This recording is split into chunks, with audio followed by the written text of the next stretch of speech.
4 साल का तोरण सिंह एके टीटू को अपनी पुरानी जिंदगी याद आ गई थी।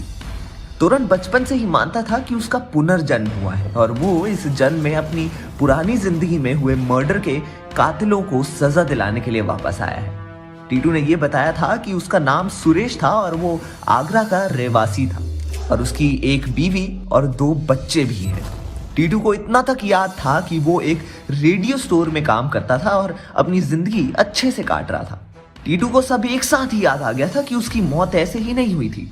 टीटू को बहुत क्लियर विजन था कि उससे मारा गया था।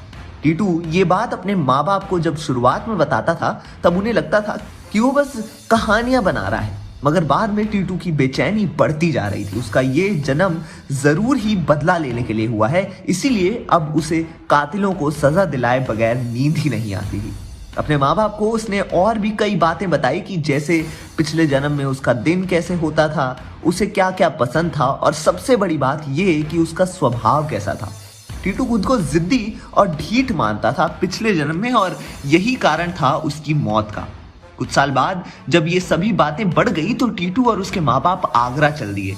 वहां उन्होंने सुरेश का और उसके परिवार का पता लगाया। टीटू ने बताया था कि उसकी मौत सर पर गोली लगने की वजह से हुई थी। टीटू के सर पर गोली का निशान का हल्का सा बर्थ मार्क भी था। जब टीटू और उसके माँ बाप सुरेश की पत्नी से मिले तब उसने उसकी पत्नी से कंफर्म किया कि उसकी गोली लगने की वजह से ही मौत हुई थी। और तो और जिस तरफ टीटू का बर्थ मार्क है, गोली उसी दिशा में लगी थी। सुरेश की पत्नी ने बताया कि एक दिन वो घर के बाहर कार में उसका और बच्चों का वेट कर रहा था जब कोई आकर उसे गोली मार गया। कातिल का पता अभी तक नहीं चल पाया है। तब टीटू ने अपने कातिल का नाम बताया जो कि उसका ही एक कॉन्ट्रैक्टर था।